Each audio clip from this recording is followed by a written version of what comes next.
Dear Mother, you Love have letter given to the birth earth, to number countless 1. Buddhas, Love letter to Beloved the Mother earth of all never and things, fails. Our enlightened journey beings, dear of the Mother eye. Earth, Shakyamuni I Buddha, bow Dear my Mother head the Earth. before you Buddhas. as I look Jesus deeply. Christ is the Son of God, Love letter to the earth, and yet he is also number Do you the 9. Son remember of when Man, you and Father a Son child first of the earth, formed Dear from the Mother dust Earth, never your we closed? have child. given ourselves the Mother name Mary Homo is also sapiens. a You daughter didn't yet of the wear the earth, The silken cloak precursors of but of our preciousness that you species do today. began to us yet only At a that few time, million years ago. Moses I was is born from you and you are all. Welcome, friends. This is the Emerging World Project podcast. What are you doing here? I am your host, Addison Brown. And I am your co-host, Marley Alabanza. Our featured guest today is Isaiah Scott. Isaiah was born and raised in Savannah, Georgia. He's an avid birder, natural history illustrator, and an outdoor brand ambassador. He is also a student at Cornell University, where he is majoring in environment and sustainability with a focus on ornithology. Before we invite you to enjoy this conversation, Marley had some questions for Ike to answer off the top of his head. Let's have a listen to that.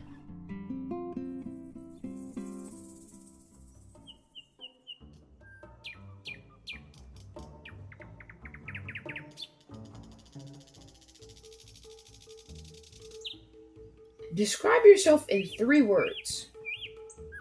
So I would describe myself as creative, eccentric, and kind.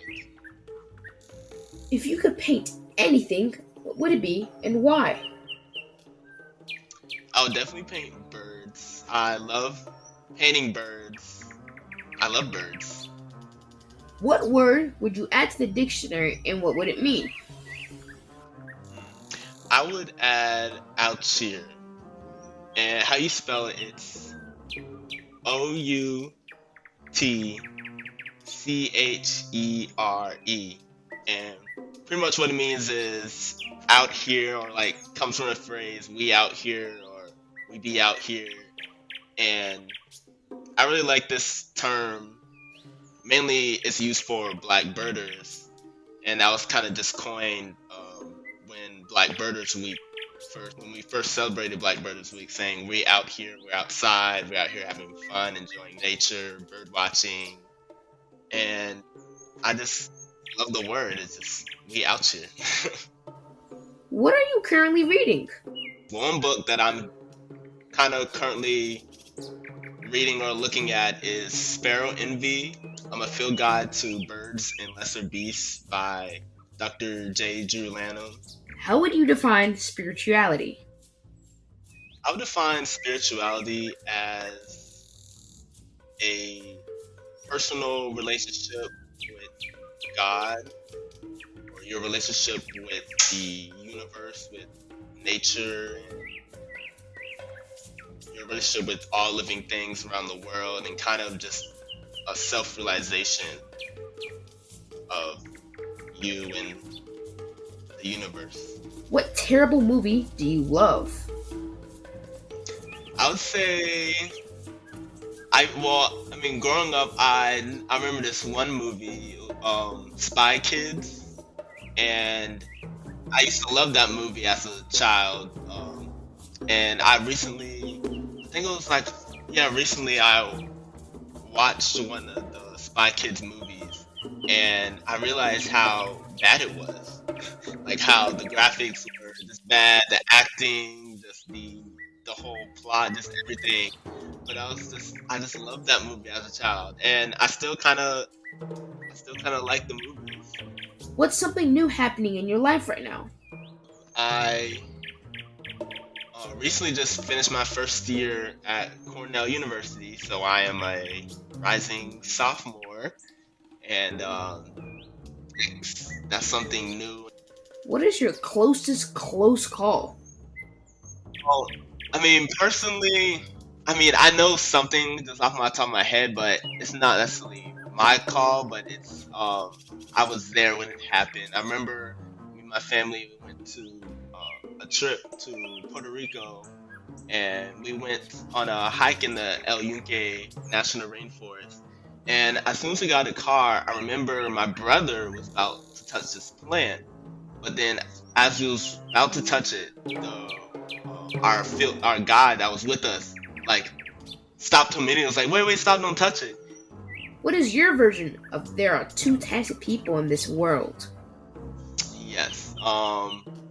Just off my top of my head, I just people that birdwatch and then people that don't.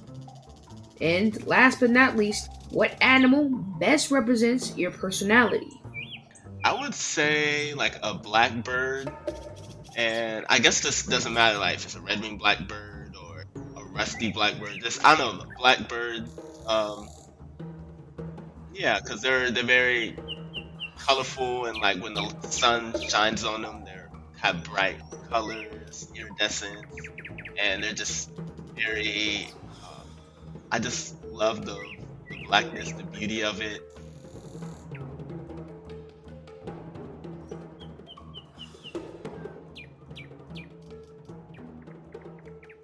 It's lovely to have you. How are you today? Yes, I'm doing well. Thank you for having me on the podcast. I'm really excited to speak with you. That's really fantastic. So, I love to open these interviews by asking people when do you think you first noticed your relationship to the natural world? I think I first noticed pretty early in life. When I was younger, I loved going outside, like playing in the backyard, or going to the beach, or going to a nature reserve, or somewhere out in nature. I just loved. By young, how old were you? I would say probably around 5 or 6 years old. Hmm. Kind of around like pre-K, kindergarten years. Now, tell me again, where did you grow up? I grew up in Savannah, Georgia. Pretty much a forest in our backyard. But the beach was Wow. like 30 minutes away, so we would frequently go to the beach, like Hilton Head Island, which is in South Carolina, which right across the the line between South Carolina and Georgia. Yeah, so pretty much the beach was like our backyard. That's so wonderful. So, who has been your biggest influence? My biggest influence. I would have to say my mom is probably my biggest influence on me. My mom is just very supportive and kind, and she always gives great advice, and she just Mm. always encourages me when every endeavor, any hobby, or whether it be sports or in clubs or and then with bird watching, she just been my biggest supporter, uh, and people say we look alike and act alike. So yeah. Mm. Oh, that's wonderful. Did she introduce you to birding, or how were you introduced to birding? So my mom actually didn't. She knew nothing about bird watching. It was I had a college visit. Well, this was my brother's college visit to Cornell University. And when we went up there, this was when I was in middle school, I think like eighth grade. So I was around 13 years old. And we got there, I saw this flyer for the Cornell Lab of Ornithology. And I always love looking at pamphlets and flyers that they have, like whenever traveling, just to see if there's any cool place to check out, any cool like nature reserve or like zoo or something. And I was just like, wow, there's this center about birds. It seems pretty interesting and fun. Like anything animals related. Like I wasn't really into birds then. Um, I just liked all animals. But then we went to Mm. the Cornell Lab of Ornithology, and I was just inspired. Just when we walked in, there was this beautiful facility with uh, they had this huge mural called the Wall of Birds, and it just portrays the diversity of birds all across the world, and it's on this big map. It's just these large, colorful illustrations, and I was inspired because I didn't know there were so many bird species pay attention to it. I never noticed until I visited the lab, and I got my first pair of binoculars. They had a gift shop there, and I went bird watching. Um, I feel like I've been bird watching all my life, but didn't know it. But actually, bird watching with binoculars at their nature preserve there, and I just continued to do it. I was like, I want to keep bird watching and uh, see where it takes me. I can understand that completely. Aren't binoculars like game changing? Like once you are able, for me, it happened similar. And once I was able to see a bird up close through the binoculars, I was never the same. It's a game changer. I mean, it's Yes, just it is. exquisite. And there you were standing in front of all these other birds. Must have just piqued your curiosity. I love that. It's a wonderful story. It's a wonderful story. And here you are, all these many years later, still doing it. I want to talk about some of the a little distressing things that are happening right now with climate and animals, and you did talk about loving animals, and then we'll move into a little bit more positive areas. But first, I want to ask you about how you feel about birds as pets, or hunted for sport, or in captivity for entertainment. Yes. So, how do I feel? I guess that's the whole, just the idea of, well, mainly with like using animals as like a form of entertainment or enjoyment, uh, but it has like a negative impact on the animal itself. Always kind of bothered me, and especially with like here in Georgia, or like in the southeast, like turkey hunting and quail hunting, and or even dove hunting. Those are kind of, and duck hunting is kind of like a big thing. And but it just, I just had a feeling that I feel like humans, we shouldn't be. I feel like we shouldn't be hunting them in the large numbers and in the just the way that we do. And yeah, it just always bothered me just to. Yeah, it feels like it's hard to reconcile. Like there's a bit of dissonance, especially for someone like yourself who is close to birds and loves them so much. And I'm sure you understand their importance in the ecosystems. Um, and so there's that dissonance, which I think is probably, the conversation we're all going to begin to start having as we discover our deeper love and our deeper connection to the animals in the world. I was curious about that because I know that that is it's a big sport, Yeah. and well, even when I'm in cities and I see the little birds, in cages being sold for $2, and just the wildlife trade is just really wrought with Yeah. uh, corruption and taking birds from the wild and selling them. I just really want to start having conversations with folks about um, what one can do, and you being a young person getting out in the world, you're going to be a great voice for that, I hope. So if we look at growing human population and human encroachment on wild spaces and climate change, they're all having this devastating effect on our feathered friends.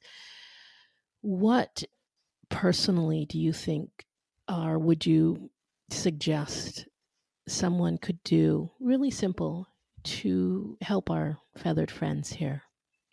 Yeah. So what I would suggest is just making sure, like your home or areas around you are just bird friendly and places where birds can thrive. So this can be simple things such as putting decals on your windows or something to break the surfaces of windows, because that's one of the top killers of birds is window strikes. There's billions of birds that die every year Mm, and from windows, and then also planting native plants around your area, plants that are naturally found in your ecoregion or your area that can support birds, that either it could be like plants that produce fruit that certain birds eat, or plants that attract insects that the bird eats, or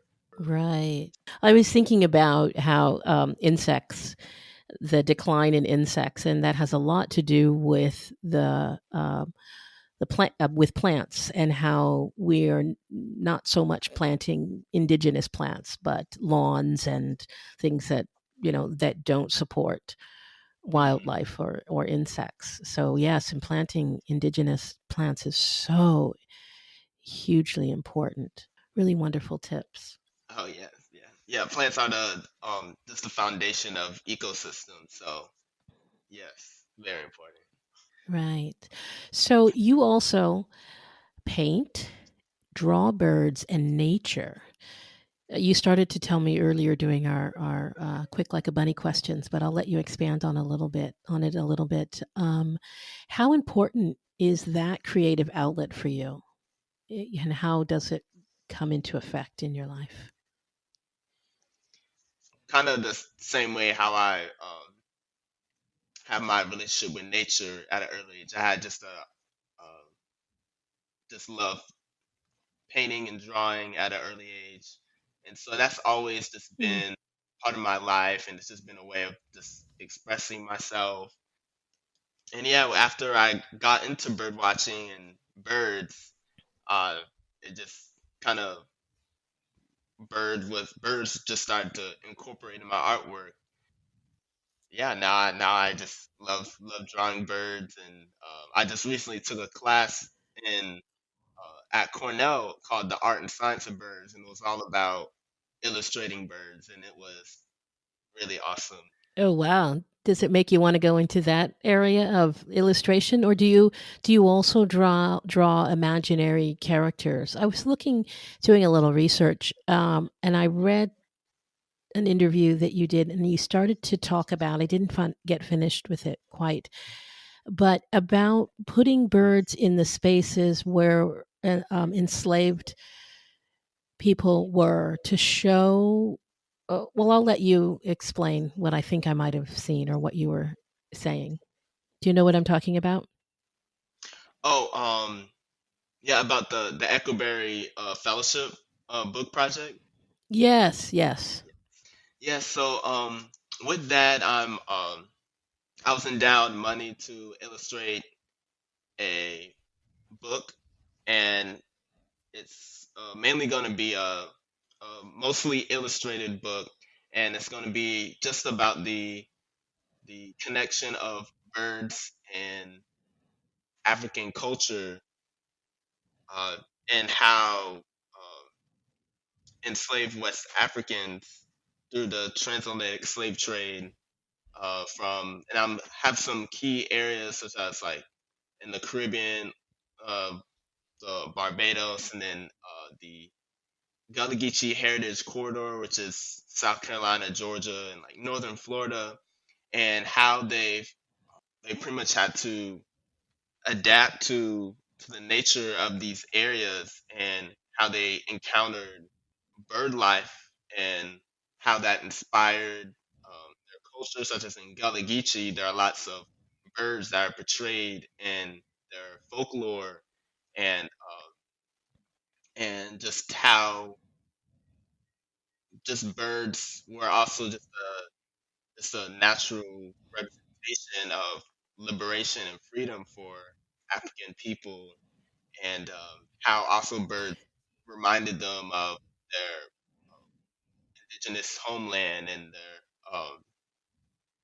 in their West African roots and heritage. And so that's something I'm currently doing and currently illustrating for the book. And yes, I'm really excited for it.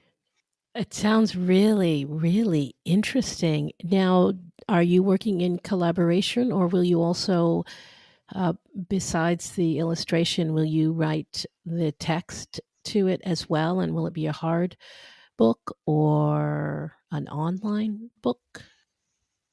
Yeah, so currently I'm not doing any collaborations, but uh, I'm actually kind of working with my mom with this, and I'm going to do all the illustrations, and then my mom was it was either her or either she was going to get someone else to write the text for it.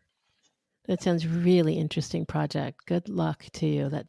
I'm excited already. Thank you. Um, then I'm going to come back to the Gullah Geechee. I know there's some other things we want to talk about with regards to that, but I want to first ask you about your birding and hiking business. Um, yeah, like you started a business, and like who do you take birding and hiking, and how do you get them to come to you? Yeah, so a couple years ago, I started a like an ecotourism brand or business called Ike's Birding Hikes, and Ike is my nickname, one of my nicknames that my family would call me ever since I was little, and so just for like a just a great catchy name for the brand is like Ike's Birding Hikes, and it just kind of flows, just goes together. But Mm-hmm. but so yes, this started pretty recently after I first started bird watching, and I really enjoyed it so much. I wanted to find a way to share it with people in my community, with friends and family, people at my school. Then the idea about leading bird watching hikes and taking people out into nature and to see the the birds that lived around them and to just have an outlet for people to connect with nature. Do you coordinate with like national parks or other events that are around, or how would somebody find out about Ike's birding hikes? Well, recently I partnered with a national park called Timaquan Preserve, which is in Jacksonville, Florida, and I did a Ike's birding hikes with them for an event. This was in April for World Migratory Bird Day, and this was an all-day celebration at the park, and I partnered with them to uh, lead some bird watching hikes, and so currently I'm trying to connect with more national parks, do Ike's birding hikes nationally, like all over the country, and and maybe even aim for all over the world in a different place. And Yeah, I love that. I would love having a guide other than my book. And you seem like you'd be just a fun, knowledgeable guide. You seem really adventurous. I love that. I love that a lot. I love adventure. Um, well, let me ask you. Right, right. Adventure is good. So what about, let's say, young people? Or I guess your hikes aren't really just geared towards young people. They're geared towards people in general, just to get people to be more interested in birds. Yeah, I always love to encourage young people, especially, to have this connection with nature and just to be the next generation of conservationists of this world. And Agreed. Agreed. Because the statistics are a little frightening in terms of young people being outdoors, or just say in the US, it's like uh, children spend 90% of their time indoors. Oh wow. That's equivalent to the time outdoors. That 10% is equivalent to what somebody in prison would get outdoors. And those are really frightening statistics. So any way that we can encourage people and young people to get outdoors is monumental. And right now it's crucial. Right now is sort of the tipping point. So Yes. Ike, you are playing a key role. You are playing a key role. So if you were, what would you say to young people that live in cities who are not quite sure about this whole birding thing? Yeah, so what I always tell young people is to just go outside and give bird watching a try. And Mm-hmm. it can be, especially in the city, just check to see if there's any local parks, areas with that could be potential habitat for birds, areas with trees. Um, it can even be from your windowsill or from your balcony or um, just any way to have any access outdoors. Just uh, give it a go. Go bird watching. See if you like it, and if you do, if bird watching is just after you found out how awesome bird watching is, keep going with it, and it'll just there's so many great opportunities that bird watching and ornithology uh, can do for you. And so, like I was saying earlier, and so necessary. That would be a really wonderful element to your business, is to focus on cities, right? Oh yes. Like getting people that live in cities to get out and bird watch. We're just in the sort of pre-production phase of a project called Knock Knock. And it is a collaborative event with birders and young people and binocular companies. So, in the same vein, we did a documentary film many years ago where we gave cameras to kids.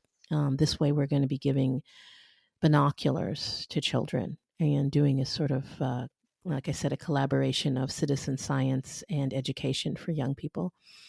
So you and I should talk about that, even though I know you have a completely full plate, but somewhere down the line. Okay. I would love to hear, I would love for you to share with our audience about your GoFundMe project and your efforts to purchase 40 acres or more of land to preserve the habitat, wildlife, and the culture of the Gullah Geechee people. Can you please tell us about that? Yeah, so just growing up, I always had a dream of having a nature preserve and protecting land and habitat for wildlife. And I just had just a breakthrough moment in April recently, and about just I need to just take action and make that dream and that this aspiration reality and happen. So I announced about the 40 acre nature preserve project and made a GoFundMe. And the 40 acre, where 40 acres came from is the term 40 acres and a mule, which was supposed to be given to freed African Americans after the end of slavery. And I just wanted that as just a statement of not only is this a ecological preserve, it also has a historical and cultural aspect as well. And I also wanted this land to preserve Gullah Geechee culture and to allow traditions to continue to be practiced. I meant to mention this, but my heritage is Gullah Geechee. Our land has been taken for like golf courses and resorts. And an example is Mm. Hilton Head Island. It was one of the first free black towns. Um, it was descendants of slaves who had a community on that whole island. And during the late 1900s, roads and bridges were being built to the island, and Gullah Geechee people were being pushed off the land for these resorts and golf courses and these hotels as just vacation spots for white people. And one of the last remaining intact Gullah Geechee communities is Sapelo Island, which I love a chance to go and visit. Preserving land is also crucial for with the climate crisis, and as the forest and shrublands and grasslands are carbon sinks and they absorb carbon, and also preventing land from being developed prevents more greenhouse gases and CO2 to be produced. So I so this is this is like a something that this is just action that I wanted to take to do something about the threats to our environment, to birds and wildlife, to culture, to people. And so yes, I made a GoFundMe, and I'm making progress. I just raised a little bit over $3,000, and I'm trying to get legal status first before purchasing land, and creating a nonprofit is in the works, and I'm just really Mm-hmm. excited where this is going, and just thankful of everyone, all the people who donated and supported this project. Like, it's a really beautiful project. Um, you said you were going to start a nonprofit, so it sounds like you have some other folks involved. Do you have the land that you're interested in mind already? Oh yes, pretty much I'm currently looking at land in the low country area, and this is the just a region in South Carolina and Georgia, like on the southeast coast. This land is within the Gullah Geechee Heritage Corridor, and so I wanted to Mm. find land within this range, and it's also where I grew up and where my heritage and my ancestry can be found. My whole lineage was here. So yes, I'm currently looking. We've been looking at places like in Beaufort, South Carolina, or in Riceboro, Georgia. So effectively, what would happen on that land? Just the preservation of it, or would you maybe start? I don't know. You wouldn't not to live there, but maybe a school or something to that effect, or would it just be no humans whatsoever? Definitely no golf courses. Definitely not. um, but no, I really want to make um, do some land management practices and have this as a preserve for the Mm, public and the people to enjoy, and make it accessible to okay. people.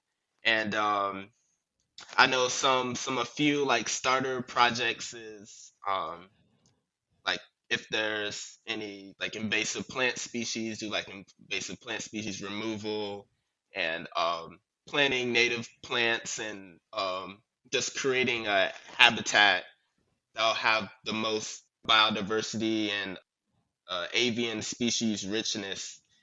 I'm currently researching like what other nature preserves in the area are doing. It's important work to be done, and it's important that people like yourself and others are looking at it to use or to, I should say, be in harmony with the land in that way, Yeah, right? Moving away from our extraction mentality to a reciprocity and harmonious mentality. It's a beautiful project, and I wish you again so much success and any sort of help. I don't know how. I do know people that do retreats on Sapelo, and I talked to another organization on this podcast last year, the Gangster to Growers project, and I know they do some work there on Sapelo. So it's really beautiful, and we will give all of your information at the end of our talk so that people know where to go and to support you. And of course, if there's anything that I can do or my foundation can do, we would love to connect with you on that level. So we'll have that conversation some other time. I want to ask you, you're so knowledgeable, and I just want to let you know how much I appreciate the path that your life is taking and the focus that you're putting on that. It is so wonderful to hear young people like you moving in this direction. So I want to thank you from the bottom of my heart, and I will be supporting you all the way.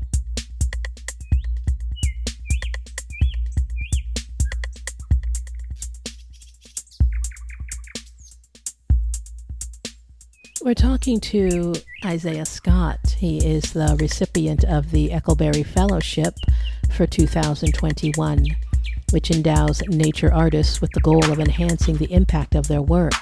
His plan is to illustrate and create a book that depicts the relationship of birds and African culture in continental Africa, as well as the diaspora.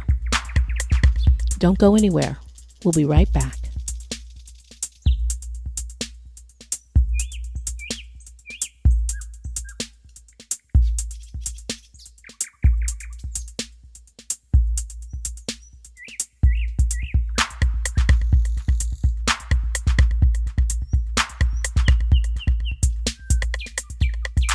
Can you talk about what are some of your long-term aspirations after university, besides that big project right there? Yes. What I really dreamed of doing was traveling the world and seeing all the world's birds species have to offer, and traveling and learning about different cultures and seeing beautiful places in nature.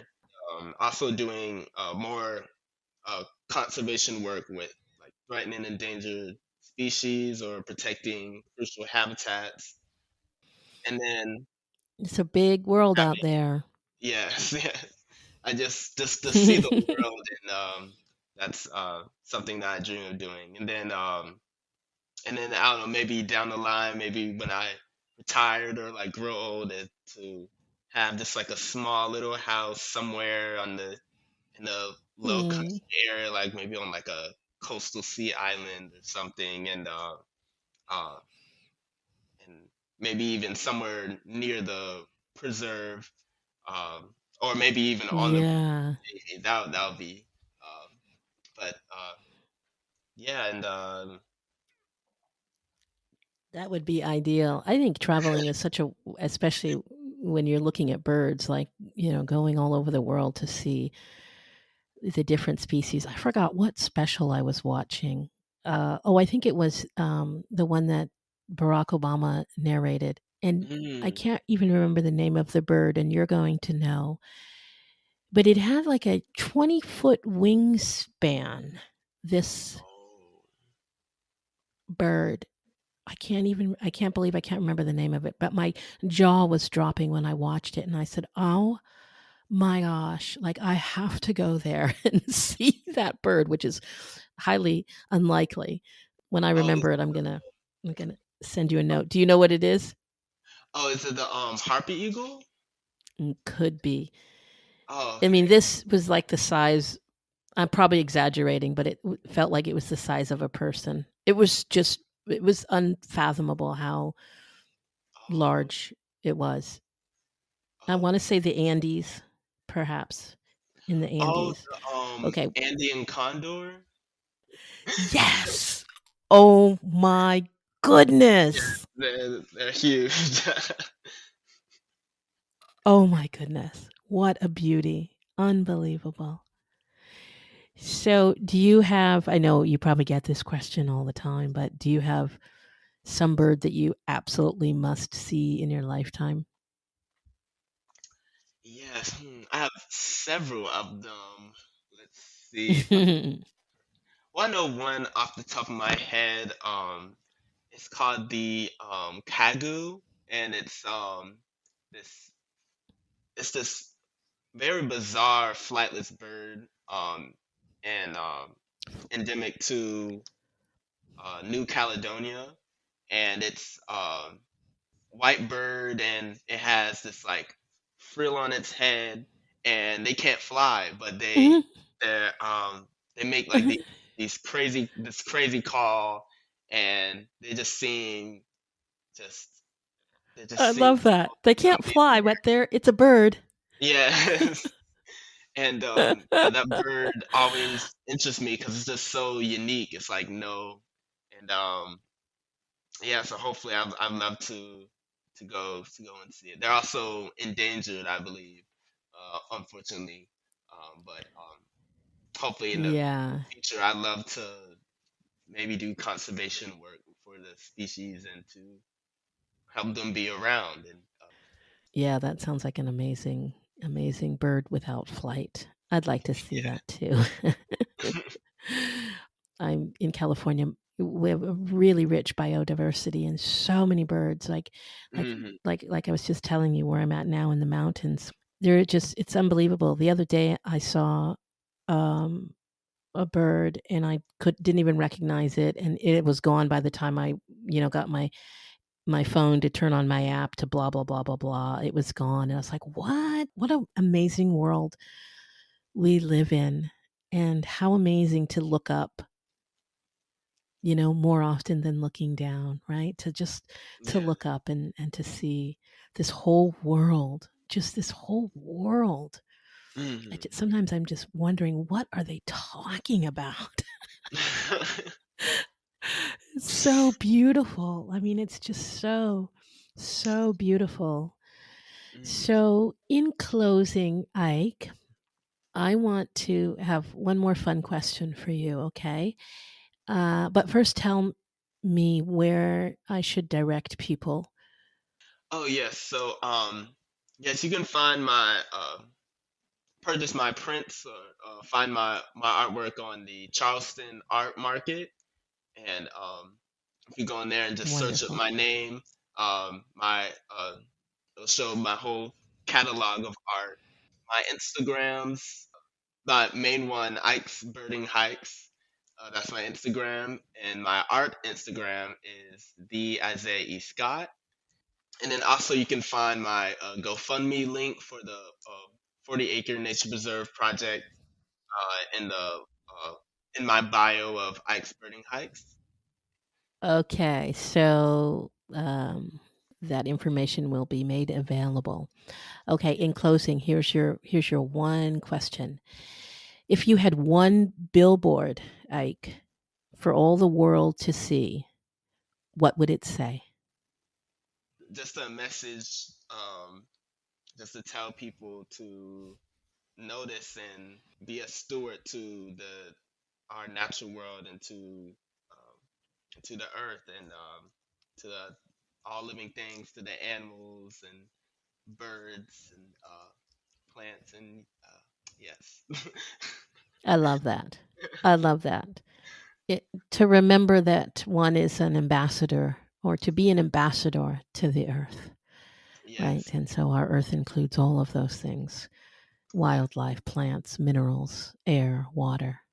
Wonderful. You are a remarkable human being, and I have enjoyed listening to you. And I appreciate the work that you're putting into the world and that you will continue to do.